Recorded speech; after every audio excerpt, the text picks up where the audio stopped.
এই যে আপনারা লাগাই দিলেন ঈদে মিলাদুন নবী, তাহলে আল্লাহ তাআলা বলল দুইটা, আপনি বলতেছেন কয়টা? তিনটা। একটা হাদিস তেলাওয়াত করেছি, হাদিস পাঠ করেছি, ক্বালা নবী সাল্লাল্লাহু আলাইহি ওয়াসাল্লাম কুল্লু বিদআতিন দালালা ওয়া কুল্লু দালালাতিন ফিন্নার।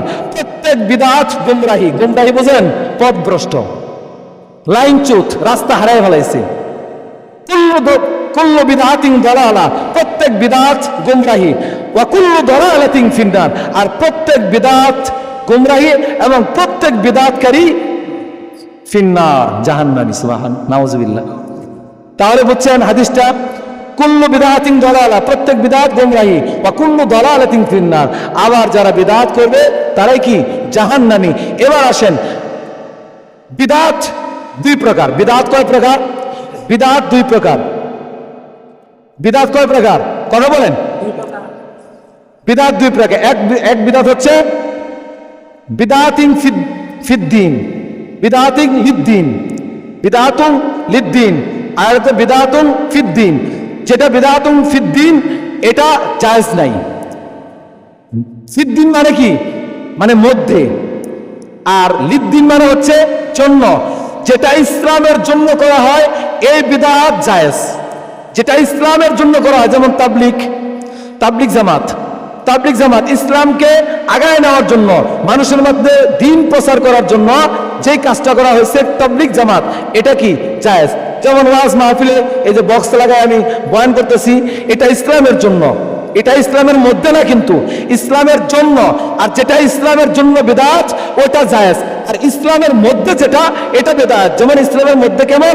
যেমন ইসলামের নবীজি যেটা বলছে, আল্লাহ যেটা বলছে, এর ভিতরে কিছু কাইটে দেওয়া, কিছু বাড়ায়া দেওয়া, কিছু হ্রাস করা, কিছু বৃদ্ধি করা, কিছু বাদ দেওয়া, কিছু যোগ করা, এটা হচ্ছে মধ্যে। আর এই মধ্যে যারা করবে তারাই বিদআত, আর এই বিদআতই কুল্লু দালালাতিন ফিন্নার, এরাই জাহান্নামী। নাউযুবিল্লাহ। এই মাসটা হলো রবিউল আউয়াল মাস, যেই মাসে নবীজি সমস্ত বিশ্ব জগতের জন্য রহমত হিসেবে প্রেরিত হয়েছেন। এই মাসে আল্লাহ তাআলা নবীকে মক্কা নগরীতে আল্লাহ তাআলা পাঠিয়েছেন।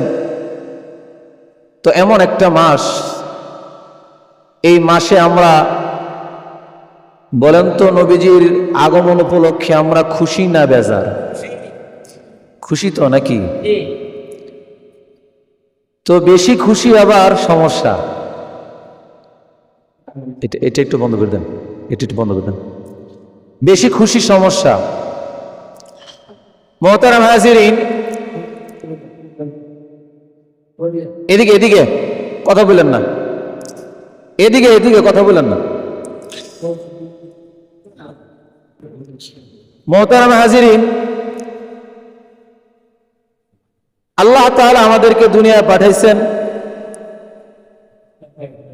আমরা রূহের জগতে ছিলাম, আল্লাহ আমাদেরকে সেখান থেকে মায়ের রেহেমের ভিতরে, মায়ের গর্ভে ধারণ পাঠিয়েছেন। এরপরে মায়ের গর্ভে থেকে আমরা দুনিয়ায় আগমন করেছি। আল্লাহ তাআলা সব রকমই দেখাইছেন, আল্লাহ তাআলা ক্ষুদ্র সব রকমই দেখাইছেন। আদম আলাইহিস সালাতু ওয়াস সালামকে মায়ের গর্ভ ছাড়াই কি করছেন? তৈরি করছেন। আবার ঈসা আলাইহিস সালাতু ওয়াস সালামকে বাবা ছাড়াই দুনিয়ায় পাঠাইছেন। কিন্তু আল্লাহ তাআলা আমাদেরকে নিজাম করে দিয়েছেন। এই কারণে নিজাম করেছেন যে প্রত্যেকটা জিনিস আল্লাহ তাআলা একটা নিজামের উপরে চালান। কিন্তু আল্লাহ তাআলা সব রকমেই ক্ষমতা রাখেন। কিছু মানুষ আজকে কাফের, বেঈমান, মুশরিক যারা, তারা তো ইসলাম মুসলমানের বিপক্ষে লেগেই গেছে। মুসলমানদেরকে এক এক দলকে দলভুক্ত করে এক এক দিকে ডাইভার্ট করে দিয়ে এক একজনকে ধ্বংস করে দিচ্ছে। ইসলামকে মিটিয়ে দেওয়ার এক ষড়যন্ত্র চলতেছে। ঠিক সেই মুহূর্তে, সেই অবস্থার ভিতরে আমাদের নামধারী কিছু মুসলমান, এরা বলে যে শরীয়ত আমরা মানি না। কি মানি না? শরীয়ত আমরা মানি না, শরীয়তের হুকুম আমরা মানি না। বলেন তো যারা শরীয়তের হুকুম না মানবে তারা কি মুসলমান থাকতে পারে? মুসলমান থাকতে পারে? সে যেই হোক, যেই বলছে শরীয়তের হুকুম মানি না, আল্লাহ তাআলা একে ইসলাম থেকে বের করে দিয়েছেন, মুরতাদ হয়ে গেছে। কারণ যে আল্লাহ তাআলার হুকুম মানে না, শরীয়তের বিধান মানে না, সে তো আল্লাহকেই মানে না। যে শরীয়ত মানে না সে নবীকে মানে না, যে শরীয়ত মানে না সে কোরআন মানে না, যে শরীয়ত মানে না সে হাদিস মানে না, আর যে হাদিস মানে না সে ইসলাম মানে না, আর যে ইসলাম মানে না সে দ্বীন মানে না, আর যে দ্বীন মানে না সে বেঈমান হয়ে যায়, কাফের হয়ে যায়। কথা বলেন।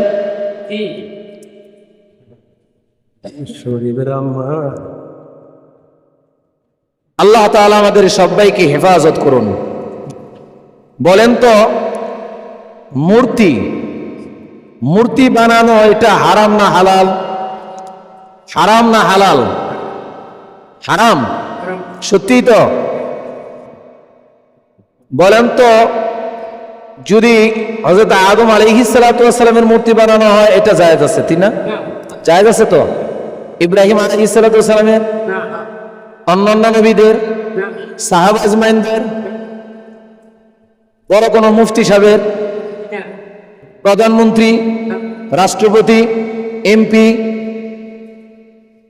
যদি কোন রাষ্ট্রপতিও হন তার মূর্তি বানানো যেমন হারাম, আবু সাঈদের মূর্তি বানানো হারাম।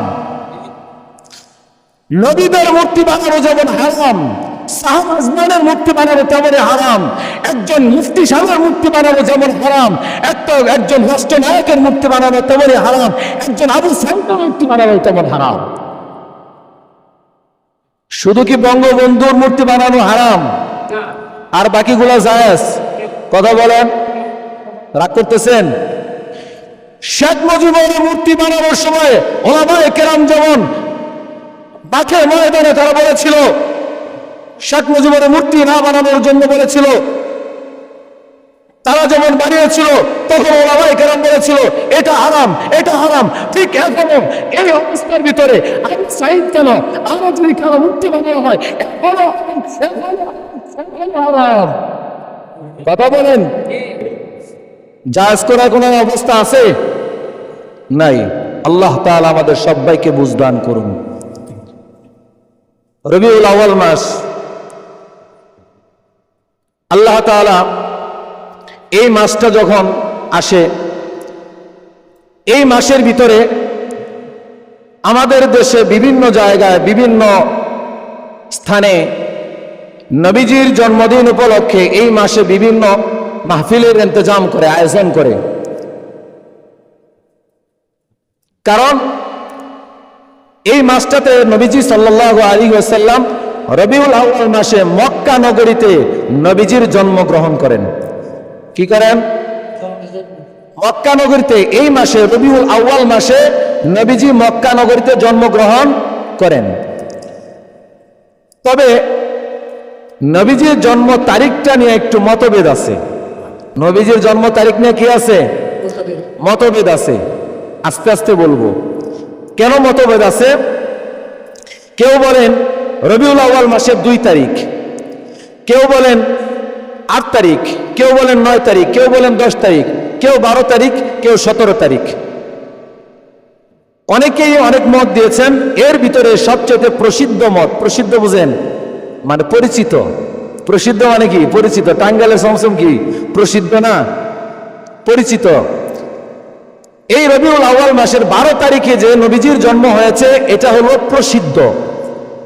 আর বিশুদ্ধ মত, বিশুদ্ধ মানে কি? নির্ভেজাল, কোনো ভেজাল নাই, ভেজাল মুক্ত যে তারিখটা, এই তারিখটা হলো রবিউল আউয়াল মাসের 8 তারিখ। সুবহানাল্লাহ বলেন।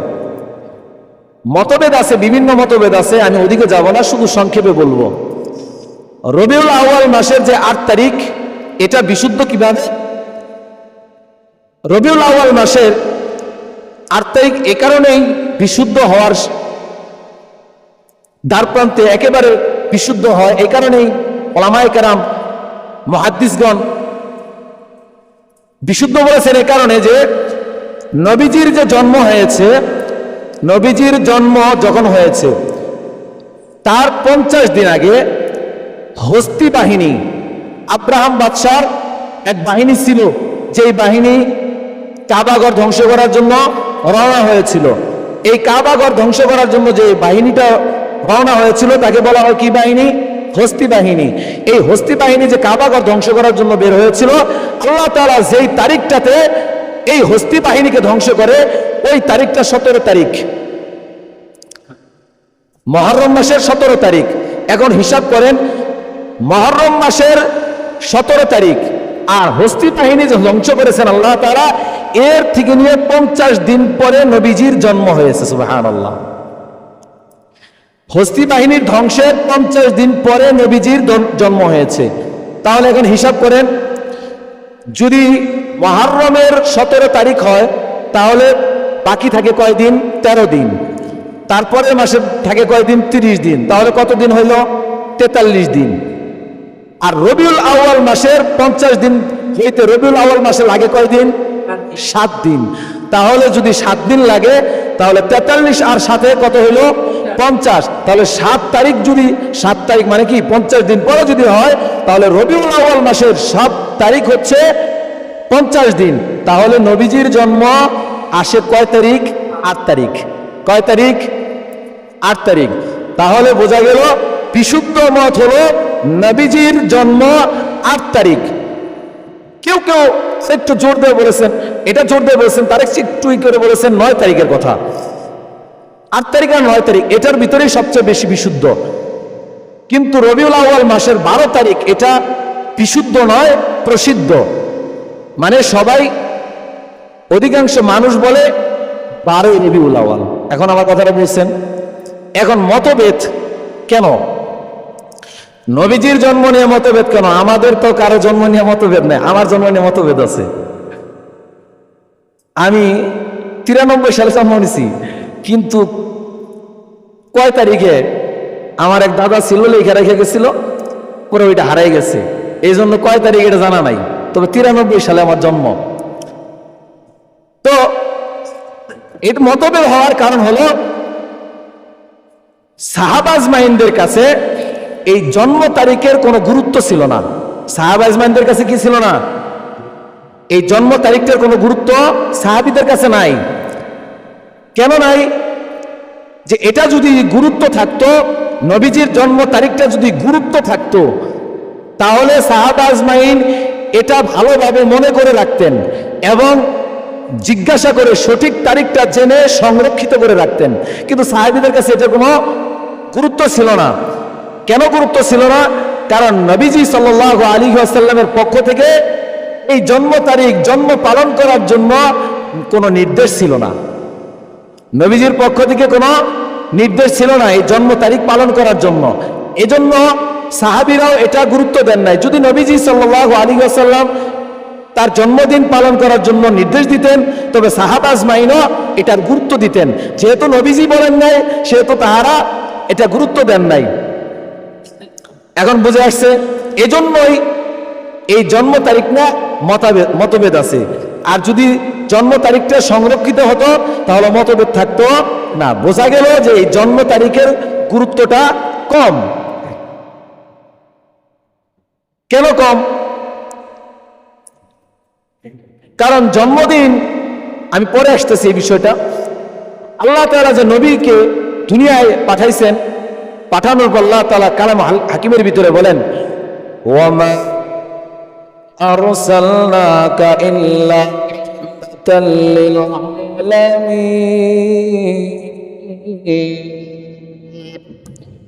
আমার আল্লাহ তাআলা বলেন,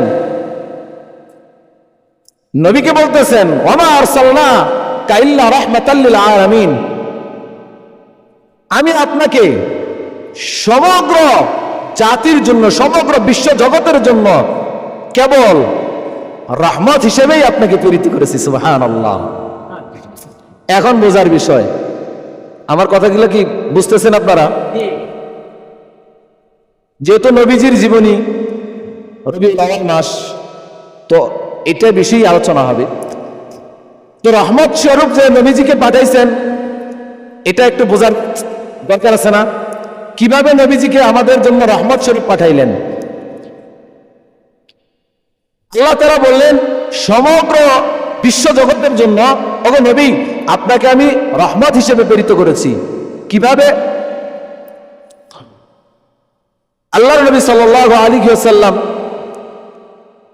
দুনিয়াতে আগমন করলেন, রহমত হিসেবে আগমন করলেন। এই যে রহমত হিসেবে আগমন করলেন, এর কারণ হচ্ছে আল্লাহ তাআলা কালামে হাকিমের ভিতরে বলেন, কুলনা হাবিতু মিনহা জামিআন ফাইম্মা ইয়াতিয়ান্নাকুম মিন্নী হুদান ফামান তাবিআ হুদায়া ফালা ইয়াখাউফুন আলাইহিম ওয়ালা হুম ইয়াহজানুন। আল্লাহ তাআলা বলেন, মানুষকে ডাক দিয়ে বলেন, তোমরা সকলেই জান্নাত বাসস্থান ছেড়ে, তোমরা সকলেই জান্নাত ছেড়ে বাসস্থান থেকে নেমে যাও। আল্লাহ তাআলা কি বললেন? আমরা যখন জান্নাতে ছিলাম, আল্লাহ তাআলা বললেন যে তোমরা সকলেই তোমাদের বাসস্থান থেকে নেমে যাও, পরে তোমাদের কাছে আমার পক্ষ থেকে, আমার তরফ থেকে হিদায়াত তোমার কাছে পৌঁছে যাবে। যখন তোমার কাছে হিদায়াত পৌঁছে যাবে, তখন যারা আমার এই হিদায়াত অনুসরণ করবে তাদের কোনো ভয় থাকবে না, তারা দুঃখিতও হবে না। সুবহানাল্লাহ। এখন বলেন, আল্লাহ তাআলা আমাদেরকে জান্নাত থেকে নামিয়ে দিলেন, দুনিয়া পাঠিয়ে দিলেন। দুনিয়া পাঠিয়ে দিয়ে কি বললেন? তোমরা সকলেই বাসস্থান ছেড়ে চলে যাও, পরে আমার পক্ষ থেকে, আমার তরফ থেকে তোমাদের কাছে হিদায়াত আসবে। আর যখন হিদায়াত আসবে, আর এই হিদায়াত, আমার এই হিদায়াত যারা অনুসরণ করবে তারা চিন্তিত হবে না, তারা ভয় পাবে না, তারা দুঃখিতও হবে না। এখন আমরা আসি, নবীজি আমাদের জন্য রহমত কিভাবে হইলেন? কারণ আমাদেরকে যখন দুনিয়ায় পাঠিয়ে দিলেন, জান্নাত থেকে যখন আমরা দুনিয়ায় আসলাম, বলেন তো জান্নাতে কোনো কষ্ট ছিল? কথা বলেন, জান্নাতে কোনো কষ্ট ছিল? দুঃখ ছিল? কেউ কারো মারত, সুদ খাইতো, ঘুষ খাইতো, অন্যায়ভাবে কারো জমি দখল করত? ওখানে শুধু শান্তি আর শান্তি ছিল। কিন্তু যখন আমাদেরকে আল্লাহ তাআলা দুনিয়ায় পাঠিয়ে দিলেন, বলেন তো দুনিয়ায় অবতরণ যখন করলাম, এই দুনিয়ায় অবতরণ করার সময়, দুনিয়ায় অবতরণ করার পর জান্নাতের ভিতরে যে আরাম আয়েশ ছিল, এই আরাম আয়েশকে আমরা এই দুনিয়াতে পাইছি? এই দুনিয়াতে কষ্ট, দুঃখ, বিপদ, আপদ, বালা, মুসিবত, সমস্ত পেরেশানি এই দুনিয়ার ভিতরে আছে কিনা? আছে কিনা? এই দুনিয়ার ভিতরে যখন আমাদেরকে আল্লাহ পাঠাইছেন, এই দুনিয়াতে আসছি, তখন আমাদের সাথে সাথে কি আসছে? দুঃখ, কষ্ট, যন্ত্রণা, বেদনা, বালা, মুসিবত, বিপদ, আপদ, পেরেশানি, সমস্ত কিছু ইত্যাদি আমাদের সাথে এসে গেছে। সবচেয়ে বড় কষ্ট হলো, আবার যখন আমরা এই দুঃখ, কষ্ট, পেরেশানির জিন্দেগি ছেড়ে যখন আমরা পরকালের জিন্দেগিতে যাব, তখন আমাদের জন্য আরো বড় কষ্ট হলো, আমাদের জন্য দোজখের আগুন অপেক্ষা করতেছে। নাউজুবিল্লাহ। আমাদের জন্য কি করতেছে? দোজখের আগুন অপেক্ষা করতেছে। আমার কথা বুঝতেছেন তো? কিভাবে নবীজি আমাদের জন্য রহমত হইলেন এটা বুঝাচ্ছি। আল্লাহ তাআলা এই মানুষকে যখন দুনিয়া পাঠিয়ে দিলেন, কষ্ট, ক্লেশ, পেরেশানি, দুর্দশার ভিতরে ফালাই দিলেন। দুনিয়ায় আসলেই কষ্ট, বালা, মুসিবত, কত পেরেশানি। আবার মৃত্যুর পরেই জাহান্নামের আগুনে জ্বলতে হবে। তাহলে সব দিক দিয়ে পেরেশানি না? দুনিয়াতেও পেরেশানি, আখিরাতেও পেরেশানি। আল্লাহ তাআলার দয়া, মায়া, প্রেম, ভালোবাসা, আল্লাহ তাআলার রহম, আল্লাহ তাআলার ফজল করম, আল্লাহ তাআলার দয়া এত বেশি যে আল্লাহ তাআলা মানুষকে দুনিয়ার পেরেশানির ভিতরে ফালায়া, আল্লাহ তাআলা আবার নবীকে পথ দেখানোর জন্য জান্নাত পর্যন্ত, যেই ঘর থেকে, যেই বাসস্থান থেকে আমাদেরকে দুনিয়ায় বের করে দিছে, আবার ওই বাসস্থানে ফিরে যাওয়ার জন্য, রাস্তা দেখানোর জন্য আল্লাহ তাআলা মানুষের মাঝে একজন রাসূলকে পাঠাইলেন রহমত হিসাবে। তিনি হলেন মুহাম্মদুর রাসূলুল্লাহ সাল্লাল্লাহু আলাইহি ওয়াসাল্লাম। সুবহানাল্লাহ বললেন না? নবীজিকে যদি না পাঠাইতেন, এবার আসেন, নবীকে যদি না পাঠাইতেন তাহলে আমাদের কি উপায় হইতো?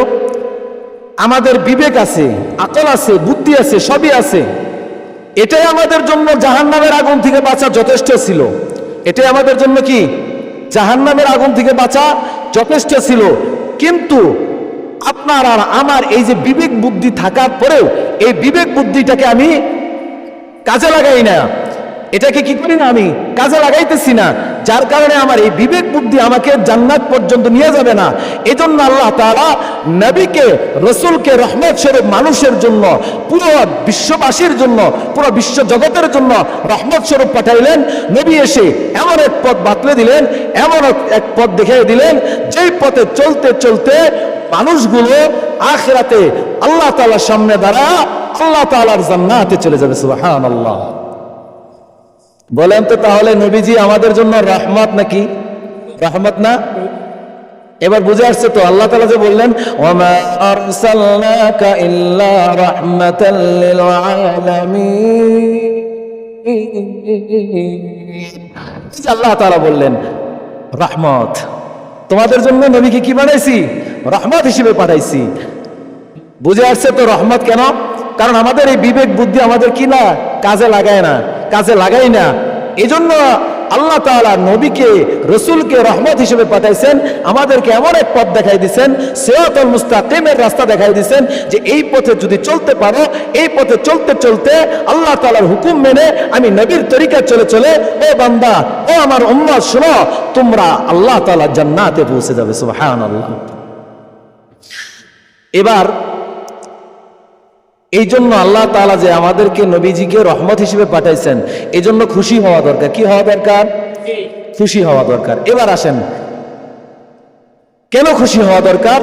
কারণ নবীজিকে আল্লাহ তাআলা রহমত স্বরূপ একজন মানুষের রসুল হিসেবে পাঠিয়েছেন। এজন্য আল্লাহ তাআলা আয়াতের ভিতরে বলেন قل بفضل الله وبرحمته فبذلك فليفرحوا هو خير مما يجمعون। আল্লাহ তাআলা বলেন قل بفضل الله وبرحمته فبذلك فليفرحوا هو خير مما يجمعون। আল্লাহ তাআলা বলেন, বলুন এটা আল্লাহর অনুগ্রহ, তার দয়া, সুতরাং এতে ওরা খুশি হোক, আনন্দিত হোক। সুবহানাল্লাহ। নবীজিকে আমাদের জন্য তো পাঠাইছেন রহমত স্বরূপ, এটা আল্লাহ তাআলা কি নবীকে বলতেছেন, নবী আপনি বলুন এটা কি আল্লাহর অনুগ্রহ এবং তার দয়া, সুতরাং এতে এরা খুশি হোক, আনন্দিত হোক। তারা যে পুঞ্জীভূত করে রেখেছে এটা থেকে এটা অপেক্ষা ভালো। এই যে আল্লাহ তাআলা বললেন, কেন বললেন? খুশি হওয়ার জন্য। কারণ নবীকে যে রহমত হিসেবে পাঠাইছেন, এটা যদি না পাঠাইতেন, আমাদের এই বিবেক, আমাদের এই বুদ্ধি, আমাদের এই দিমাগ, আমাদের এই কাজে না লাগার কারণে আমরা মানুষগুলো ভুল পথে চলে, ভুল অবস্থার ভিতরে থেকে ঈমানের পথ থেকে সরে আমরা বেঈমান অবস্থান করতাম, বেঈমানের পথ অবলম্বন করতাম, যার কারণে আমাদের দুনিয়াতেও পেরেশানি থাকতো, দুনিয়াতেও কষ্ট থাকতো, দুনিয়াতেও দুঃখ থাকতো, পরকালের জিন্দেগিতে আমাদের অনন্তকালের শাস্তি জাহান্নামের আগুনে জ্বলতে হইতো। নাউজুবিল্লাহ।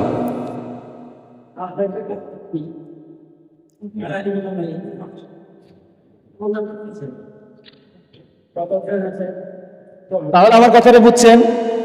যদি নবীকে আমরা রহমত হিসেবে না পাইতাম, আমাদের দুনিয়াতেও কষ্ট থাকতো, দুনিয়াতেও দুঃখ থাকতো, পেরেশানিও থাকতো, আবার ভুল পথে চলে, শয়তানের পথে চলে আমরা পরকালের জিন্দেগিতে অনন্তকালের জাহান্নামের আগুন আমাদের জন্য ভোগ করতে হইতো। নাউজুবিল্লাহ। এবার আসেন দূষণীয় আনন্দ। দূষণীয় আনন্দ, নবীজি সাল্লাল্লাহু আলাইহি ওয়াসাল্লাম আমাদের জন্য যে কোরআন নিয়ে এসেছেন, আজকের আলোচনা যদি একটু মনোযোগ সহকারে শোনেন তাহলে সব ক্লিয়ার হয়ে যাবে। এই যে নবীজি আমাদের জন্য যে কোরআন নিয়ে এসেছেন, আমরা যদি এই কোরআনকে মেনে নেই, এই কোরআনকে মেনে কেবল জীবন গঠন করি, তবে প্রকৃতপক্ষে এই কোরআন মানার ভিতরে আমাদের প্রকৃত আনন্দ এবং প্রকৃত খুশি। সুবহানাল্লাহ। বলেন তো, যারা কোরআনের বাহিরে কোটি কোটি টাকার সম্পত্তি ইনকাম করতেছে, ব্যাংক ব্যালেন্স করতেছে, অনেক বড় রাজনৈতিকভাবে সম্পদের দিক থেকে সব দিক থেকে। বলেন তো এই মানুষগুলো কি শান্তিতে আছে? শান্তিতে আছে। কিন্তু একজন জীর্ণ শীর্ণ ফকির মিসকিন অসহায় দরিদ্র এই মানুষগুলো শুধুমাত্র কোরআনের পথে চলে, নবীর তরিকায় চলে। এই মানুষগুলো যখন আল্লাহ তাআলাকে রাজি করছে, খুশি করছে, এই মানুষগুলো যখন আলু ভর্তা দিয়েও ভাত খায় মনে হয় যে আমিত্তি খাইতেছি। সুবহানাল্লাহ। কত ভুল বললাম, ভুল বললাম। মোহতারাম হাজিরিন, আমরা যদি এই কোরআনের পথ অবলম্বন করি, নবীর তরিকায় চলি, তবেই আমাদের জন্য হিদায়াত, আমাদের জন্য এক জিন্দেগি আসতেছে। সেই জিন্দেগিটা অনন্তকালের সুখময় এক জিন্দেগি। সুবহানাল্লাহ। আল্লাহ তাআলার যে পেয়ারা বান্দাগুলো ছিলেন সাহাবা আজমাইন, তারা কিন্তু আল্লাহ তাআলাকে এমন সন্তুষ্টি তাদের অর্জন হয়েছে, আল্লাহর উপরেও তারা সন্তুষ্ট, আল্লাহ তাদের প্রতি সন্তুষ্ট। এত সত্ত্বেও সাহাবা আজমাইন যখন হাসি তামাশা করেছে, মজা করেছে, রসালাপ করেছে, আল্লাহ তাআলা পছন্দ করেন নাই। ঠিক আল্লাহ তাআলা এই সাহাবীরা, যেই সাহাবীরা আল্লাহ তাআলাকে খুশি করছে, আল্লাহ তাআলাকে রাজি করছে, এই সাহাবীরাও যখন রসালাপ করেছে, মজা করেছে, হাসি ঠাট্টা করেছে, আল্লাহ তাআলা তখন এই সাহাবীদেরকে ধমকি দিয়ে বলছেন, আলাম ইয়ানিল লাযিনা আন তাখশা কুলুবুহুম আন তাখশা কুলুবুহুম বিযিকরিল্লাহ ওয়ামা নাযালা মিনাল হক। সুবহানাল্লাহ।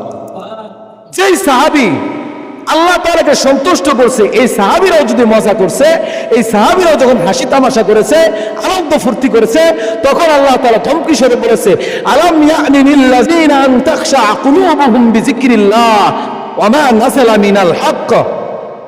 আল্লাহ তাআলা বলেন, যারা ঈমান আনে, যারা ঈমান আনে, তাদের হৃদয়, তাদের আত্মা, তাদের অন্তর আল্লাহর ভয়ে, আল্লাহর স্মরণে এখনো কি বিগলিত হওয়ার সময় আসেনি? আল্লাহ ধমকি দিয়ে বলতেছেন, যারা ঈমান আনছে, যারা ঈমান আনছে, তাদের হৃদয়, আত্মা, অন্তর, কল্প, রূহ আল্লাহর ভয়ে, আল্লাহর স্মরণে এখনো কি বিগলিত হওয়ার সময় আসেনি? এবং যেই সত্য অবতীর্ণ হয়েছে তাতে, মানে এই যে কোরআন আল্লাহ তাআলা সত্য হিসেবে নাজিল করেছেন, এই কোরআন যে অবতীর্ণ হয়েছে তাতেও কি তাদের অন্তর কম্পিত হয় না? তারা কি ভয় পায় না? আমি আল্লাহ তাআলার স্মরণে, আমি আল্লাহ তাআলার ভয়ে, বিযিকরিল্লাহ, আল্লাহ তাআলার স্মরণে তাদের অন্তর কি কম্পিত হয় না? তারা কি ভয় করে না? আমি আল্লাহ তাআলার কাছে কি তারা আসবে না? কবর কি তাদের নাই? তাদের কি হাসর নাই? তাদের কি পুলসিরাতের পুল পাড়ি দিতে হবে না? তাদের কি জাহান্নাম থেকে মুক্তি পাইতে হবে না? তারা কি আমি আল্লাহকে সন্তুষ্ট করতে হবে না? আল্লাহ তাআলা সাহাবীদেরকে ধমকি দিয়ে বলছেন। আর সাহাবীদেরকে ধমকি দেওয়া বলার অর্থ হচ্ছে সমস্ত মানুষকে ধমকি দেওয়া বলা। আলাম ইয়ানিল লাযিনা আন তাখশা কুলুবুহুম বিযিকরিল্লাহ ওয়ামা নাযালা মিনাল হক, ওয়ামা নাযালা মিনাল হক। যে সত্য অবতীর্ণ হয়েছে তাতে কি তাদের অন্তর বিগলিত হয় না? ভয় হয় না? কম্পিত হয় না? তারা কি ভয় পায় না? এই যে নামাজ পড়ে না, এই যে আল্লাহর বিধান মানে না, এই যে ইসলাম মানে না, এই যে দিন দারিত্ব মানে না, দিনের বুঝ তাদের নাই, দিনের বুঝ নিতে চায় না, ওলামায়ে কেরামের সংস্পর্শে আসতে চায় না, শুধু সমালোচনা করতেই ভালোবাসে, তাদের অন্তর কি বিগলিত হয় না? তারা কি ভয় পায় না? আমি আল্লাহ তাআলা কি তাদের স্মরণ, আমার ভয়, আমার ভয়, আল্লাহ তাআলার ভয়, আল্লাহ নিজে বলতেছেন, আমার জিকির, আমার স্মরণ, আমার ভয় কি আল্লাহ তাআলা বলতেছেন, তাদের অন্তর কম্পিত হয় না? এখন আসেন ঈদে মিলাদুন নবী, ঈদে মিলাদুন নবী, জলসা জুলুস, মিছিল মিছিল মিছিল, 12 রবিউল আউয়াল, এই উপলক্ষে নবীজির ইশকে মোহাব্বতে কিছু মানুষ মিছিল করে। কি করে? কি করে? মিছিল করে। অতি ভক্তি, অতি ভক্তি চোরের লক্ষণ। অতি ভক্তি কি? চোরের লক্ষণ। এবার আসেন, আল্লাহ তাআলা বললেন, কুল ইন কুনতুম তুহিব্বুনাল্লাহ ফাত্তাবিউনি ইউহিব্বুকুমুল্লাহু ওয়া ইয়াগফির লাকুম যুনুবাকুম।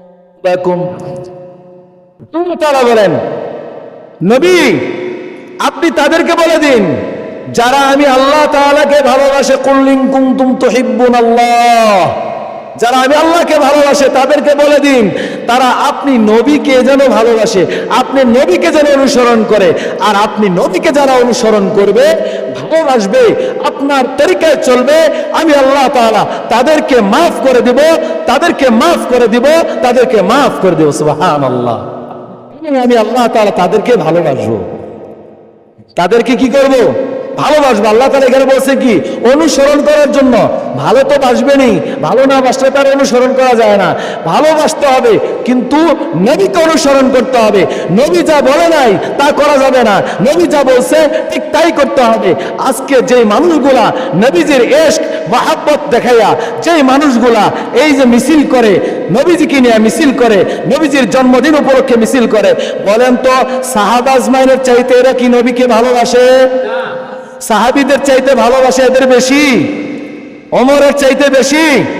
কারণ ওমর রাদিয়াল্লাহু তাআলা আনহু যখন নবীজির সাহাবী, নবীজি কাছে এসে বলতেছে, ওগো নবীজি, আমি না আপনাকে আমার মা, আমার বাবা, আমার সন্তান, আমার বিবি, আমার সম্পদ, আমার সব কিছুর চাইতে আপনাকে ভালোবাসি, শুধু আমার জীবনের চাইতে না।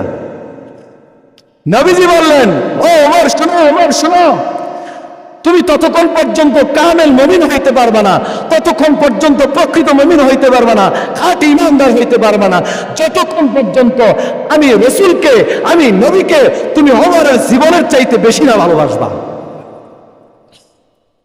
ওমর রাদিয়াল্লাহু তাআলা একটু মাথা নিচে দিছি, 2 মিনিট চিন্তা করে কয়, নবী একটু সময় দেন। 2 মিনিট মাথা নিচে দিয়ে মাথা উঠে কয়, ওগো নবীজি, এবার আমি বলতেছি, সাক্ষ্য দিতেছি, নবীজি, আমার মা, আমার বাবা, আমার সন্তান, আমার বিবি, এমনকি আমার সম্পদ, এমনকি আমার নিজের জীবনের চাইতো ওগো নবীজি আপনাকেই বেশি ভালোবাসি। সুবহানাল্লাহ। নবীজি বললেন, ওগো ওমর শোনো, ওগো নবী, আমি আপনাকে আমার জীবনের চাইতে বেশি ভালোবাসি। আমার আল্লাহর নবী বললেন, ওগো ওমর, এবার তুমি আমি নবীকে জীবনের চাইতে বেশি ভালোবাসার কারণে কামিল মুমিন হয়ে গেছো। তাহলে নবীজিকে সাহাবীদের চাইতে কেউ ভালোবাসতো না। সাহাবীরা নবীজির জামানা এবং খায়রুল কুরুনির জামানা, কোন জামানায় কেউ প্রমাণ দিতে পারবে না যে নবীজির জামানায় এবং খায়রুল কুরুনির জামানায় নবীজির জন্ম এবং নবীজির মৃত্যুবার্ষিকী পালন করছে, কেউ প্রমাণ দিতে পারবে না। তাহলে আমরা কেমন আশিক হয়ে গেছি যে ঈদে মিলাদুন নবী বলি, ঈদে মিলাদুন নবী পাঠ করি, ঈদে মিলাদুন নবী বলি, ঈদে মিলাদুন নবী বোঝেন? মিলাদুন নবী ঈদ মানে কি? ঈদ মানে হযরত আনাস রাদিয়াল্লাহু তাআলা আনহু থেকে বর্ণনা, আবু দাউদ শরীফের হাদিস, নবীজি বলেন,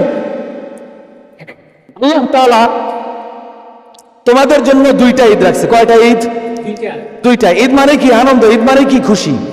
2টা ঈদ রাখছে। কয়টা ঈদ রাখছে? খারাপ লাগতেছে? 2টা ঈদ রাখছে। একটা ঈদ হলো ঈদুল ফিতর, আরেকটা ঈদ হলো ঈদুল আযহা। দলিল, قد أفلح من تزكى وذكر اسم ربه فصلى।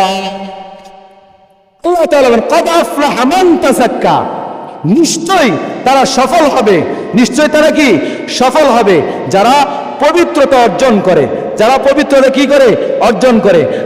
রমজান মাসে পবিত্রতা অর্জন করে, রমজানের শেষে তাকবীরে তাশরিক পড়ে, ওয়াযাকারা ইসমা রাব্বিহি ফাসাল্লা, তারা তাকবীরে তাশরিক পাঠ করতে করতে, আল্লাহর জিকির করতে করতে, স্মরণ করতে করতে তারা ময়দানে যায়। ময়দানে গিয়ে তারা 2 রাকাত নামাজ আদায় করে। এটা হলো পবিত্র ঈদুল ফিতরের হুকুম। আরেকটা হলো ঈদুল আযহা। দলিল, সূরা কাউসার, সবাই পারেন সূরা কাউসার, ফাসাল্লি লিরাব্বিকা ওয়ানহার। আল্লাহ তাআলা বলেন, নবী আপনি আপনার রবের উদ্দেশ্যে নামাজ কায়েম করুন এবং কুরবানি করুন। সুবহানাল্লাহ। তাহলে ঈদ কয়টা মুসলমানের? 2টা। এই যে আপনারা লাগাই দিলেন ঈদে মিলাদুন নবী, তাহলে আল্লাহ তাআলা বলল 2টা, আপনি বলতেছেন কয়টা? 3টা। একটা হাদিস তেলাওয়াত করেছি, হাদিস পাঠ করেছি। قال النبي صلى الله عليه وسلم كل بدعة ضلالة ওয়া কুল্লু দালালাতিন ফিন্নার। প্রত্যেক বিদআত গোমরাহি। গোমরাহি বুঝেন? পথভ্রষ্ট, লাইনচ্যুত, রাস্তা হারায় ফেলাইছে। কুল্লু বিদআতিন দালালা, প্রত্যেক বিদআত গোমরাহি। ওয়া কুল্লু দালালাতিন ফিন্নার, আর প্রত্যেক বিদআত গোমরাহি এবং প্রত্যেক বিদআতকারী ফিন্নার, জাহান্নামী। সুবহান নাউজুবিল্লাহ। তাহলে বুঝছেন হাদিসটা? কুল্লু বিদআতিন দালালা, প্রত্যেক বিদআত গোমরাহি, ওয়া কুল্লু দালালাতিন ফিন্নার। আবার যারা বিদআত করবে তারাই কি? জাহান্নামী। এবার আসেন, বিদআত দুই প্রকার। বিদআত কয় প্রকার? বিদআত দুই প্রকার। বিদআত কয় প্রকার? কথা বলেন। বিদআত দুই প্রকার। এক বিদআত হচ্ছে বিদআতিন ফিদ্দিন, বিদআতিন লিদ্দিন, বিদআতুন লিদ্দিন, আর হচ্ছে বিদআতুন ফিদ্দিন। যেটা বিদআতুন ফিদ্দিন এটা জায়েজ নাই। ফিদ্দিন মানে কি? মানে মধ্যে। আর লিদ্দিন মানে হচ্ছে জন্য। যেটা ইসলামের জন্য করা হয় এই বিদআত জায়েজ। যেটা ইসলামের জন্য করা হয়, যেমন তাবলিগ জামাত। তাবলিগ জামাত ইসলামকে আগায় নেওয়ার জন্য, মানুষের মধ্যে দ্বীন প্রচার করার জন্য যে কাজটা করা হয়েছে তাবলিগ জামাত, এটা কি? জায়েজ। যেমন ওয়াজ মাহফিলে এই যে বক্স লাগায় আমি বয়ান করতেছি, এটা ইসলামের জন্য, এটা ইসলামের মধ্যে না, কিন্তু ইসলামের জন্য। আর যেটা ইসলামের জন্য বিদআত ওটা জায়েজ, আর ইসলামের মধ্যে যেটা এটা বিদআত। যেমন ইসলামের মধ্যে কেমন? যেমন ইসলামের নবীজি যেটা বলছে, আল্লাহ যেটা বলছে, এর ভিতরে কিছু কাইটে দেওয়া, কিছু বাড়ায়া দেওয়া, কিছু হ্রাস করা, কিছু বৃদ্ধি করা, কিছু বাদ দেওয়া, কিছু যোগ করা, এটা হচ্ছে মধ্যে। আর এই মধ্যে যারা করবে তারাই বিদআত। আর এই বিদআতই কুল্লু দালালাতিন ফিন্নার, এরাই জাহান্নামী। নাউজুবিল্লাহ। তাহলে বুঝছেন বিদআত শব্দের অর্থ কি? অনেকে বলে, এই জন্য আজকে ভেঙে দিলাম, অনেকে বলে বিদআত শব্দের অর্থ নতুনত্ব। হ্যাঁ, কোনটা নতুনত্ব, কোনটা করলে বিদআত, আর কোনটা জায়েজ কোনটা না জায়েজ, দুইটাই বলে দিলাম। এখন বলেন, যারা আল্লাহ তাআলা বলেন 2 ঈদ, আর এখানে যারা 3 ঈদ বানায়া নবীজির নামে স্লোগান দিতেছে, নবীজিকে নিয়ে ইশক দেখাইতেছে, বলেন তো এটা বিদআত নাকি? বিদআত না? আর যদি বিদআত হয় তাহলে তারা কোন জায়গায়? কোন জায়গায়?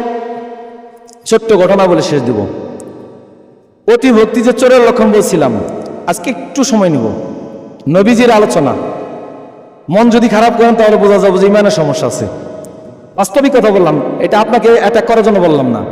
নবীজির আলোচনা, কারণ সারা বছর শুধুমাত্র 12 রবিউল আউয়াল না, এই রবিউল আউয়াল মাস না, সারা বছর নবীজির জীবনে আলোচনা করা ইবাদত, সরাসরিভাবে ইবাদত হিসেবে গণ্য। যেমন আমরা সারা বছর ইবাদত করি, নবীজির আলোচনাও সারা বছর সারাক্ষণ এমনি ভাবে আলোচনা করা যাবে, এটাও ইবাদত। এখন আসেন, কি বলতেছিলাম? অতিভক্তি চোরের লক্ষণ। এক পীর, তার অনেক মুরিদ, তো মুরিদরা পীর সাহেবের কাছে যায়। তো একদিন রুমে ঢুকছে, রুমে ঢুকে দেখে মুরিদ দেখতেছে পীর সাহেবের একটা দাড়ি ওই চাদরের উপরে পড়া, চাদরের উপরে। তো আমরা সাধারণত যারা পীর ভক্ত যারা হই, তারা অন্ধভক্ত হই। এজন্য ইসলাম বলছে কারো অন্ধভক্ত হবেন না, কারো অন্ধভক্ত হবেন না। আমি সাদ্দাম শাহ হুজুরের কেউ অন্ধভক্ত হবেন না, আমি আপনাদেরকে বলে গেলাম। কেউ আমার অন্ধভক্ত হবেন না। যে কোনো সময়, যে কোনো মুহূর্তে, আল্লাহ না করুক, আমি গোমরা হয়ে যেতে পারি। তাহলে যদি আপনি আমার অন্ধভক্ত হন, আপনিও গোমরা হয়ে যাবেন, কারণ আপনি আমাকে অনুসরণ করবেন তখন। এজন্য আমি পায়ে হাত ধরে অনুরোধ করে বলে গেলাম, যদি আমার রিজিক যতদিন আছে ততদিনও থাকবো, রিজিক যেদিন চলে যাবে কেউ আমার অন্ধভক্ত হবেন না, আল্লাহর রাস্তায় কেউ আমার অন্ধভক্ত হবেন না। ওই পীরের মুরিদ অন্ধভক্ত, তো এখানে একটা দাড়ি ফালানো, একটা দাড়ি। তো পীর সাহেব একটা পীরের মুরিদটা অন্ধভক্ত পীরের। তো ওই দাড়িটা বরকত স্বরূপ নিয়েছে, নিয়ে বাড়িতে রাখছে। তো একজন দেখছে যে কি কয়, আমার পীরের একটা দাড়ি বরকত স্বরূপ নিয়ে আসছি। তো চিন্তা করে, ও যদি বরকত নেয় তাহলে আমারও তো বরকতের দরকার। কথা বুঝছেন আমার? তো ওর বরকতের দরকার, আমার বরকতের দরকার আছে না? তো ওর যদি বরকতের দরকার, তা আমারও বরকতের দরকার। ও কি করছে, দিছে দৌড়। তো দৌড়তে যায়, দেখে খুঁজে টুজে দেখে যে কোথাও ওই পীর সাহেবের দাড়ি নাই। ও তো কুড়ে নিছে। তো পীর সাহেবের দাড়ি নাই, বরকত তো লাগবেই। ও একলাই বরকত দেবো, আমি ছেড়ে দেবো, এটা তো হতেই পারে না। পীর সাহেবরে ধরছে, হুজুর একটা দাড়ি দেন। কয় কে?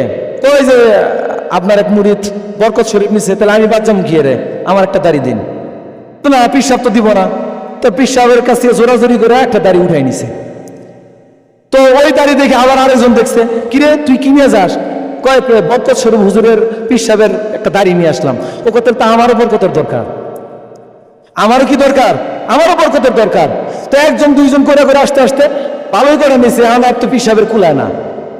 পীর সাহেব কি করছে, দরজা টরজা বন্ধ করে কান্না করতেছে, খিল টিল দিয়ে বসে রয়েছে ঘরের ভিতরে। তো এটা এলাকার ভিতরে পুরা ভাইরাল হয়ে গেছে গা, যে হ্যাঁ পীর সাহেবের একটা করে দাঁড়িয়ে নিলেই বরকত। তো এটা কি আর মিস করেন যায়? তো এলাকার মানুষ সব পীর সাহেবের বাড়িতে গেছে গা। আমি পীর সাহেবের যেটা পীর সাহেব কয়, কি ব্যাপার তোমরা কেন আসছো বাবারা? কয় হুজুর আপনি একটু দরজা খুলুন, আমার বরকতের দরকার। তো পীর সাহেব তো খুলতে রাজি না। তো খুলতে রাজি না থাকলে কি হবো, সবাই দরজা ভাঙতে পীর সাহেবের বাইর করছে। তো বাইর করে বলতেছে যে হুজুর আমরা জাগরে বরকত দিচ্ছেন, আমগরে তো দেওয়ান দরকার বরকত, আমরা আবার বাচ্চা মুখে বরকত দেন।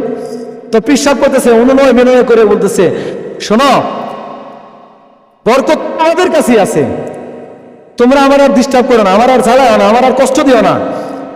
কারণ আল্লাহ নবীর এই যে সুন্নত, এক একটা দাড়ির ভিতর 70টা করে ফেরেশতা থাকে। সুবহানাল্লাহ বললেন না? এক একটা দাড়ির ভিতর 70টা করে ফেরেশতা থাকে। সেই বলছে যে 70টা করে ফেরেশতা থাকে, তো আরো দরকার। কারণ আগে ছিল খালি বরকত, এখন আছে হাত থেকে ওরা 70টা করে ফেরেশতা, তাহলে আরো দরকার না? এইবার হুজুর সারাসারি নাই, দিতেই হবো। হুজুরের পাঁচটা বার্ষি করে ধরি না, হুজুরের যা আছে দাড়ি দাড়ি সব উঠে সব নিয়ে গেছে গা। বলেন তো পীর সাহেবের খুব লাভ হয়েছে না? লাভ হয়েছে তো। অতিভক্তি কিসের লক্ষণ? চোরের লক্ষণ। ঠিক যেই মানুষগুলা ঈদ ও মিলাদুন নবী পালন করে, যেই মানুষগুলা নবীকে নিয়ে মিছিল করে, বিদআত করে, ওই মানুষগুলা আজকে নবীর আশিক না, ওই মানুষগুলা আসলে বিদআত করে, ওই নবীর দুশমন, এই মানুষগুলা নবীর দুশমন বিদায়, এই নবীর নিয়ে এরা মিছিল করে, এরা কাফের, বেঈমান, ইহুদি, খ্রিস্টান, বৌদ্ধ, হিন্দু, চারাল যাই বলি না কেন, এদের পথ অনুসরণ কইরা, বিজাতীয় কালচার অনুসরণ কইরা নবীকে নিয়ে বিদ্রুপ করে, এরাই নবীর প্রকৃত পক্ষে দুশ্মন, আর এরাই নবীকে নিয়েই তল করে। আর আমরা হলাম প্রকৃত পক্ষে আশেক, আমরা নবীর পথ অনুসরণ করবো। নবীর পথ অনুসরণ করে আমি আল্লাহকে পাইতে চাই। কে কে রাজি আছি ইনশাআল্লাহ বলি? আমরা এই ঈদ মিলাদুন নবী মানি, মানবো। এইভাবে বোঝানোর পরও যদি মানেন তাহলে আপনার কবল আপনার। ওয়া আখিরু দাওয়ানা আলহামদুলিল্লাহ।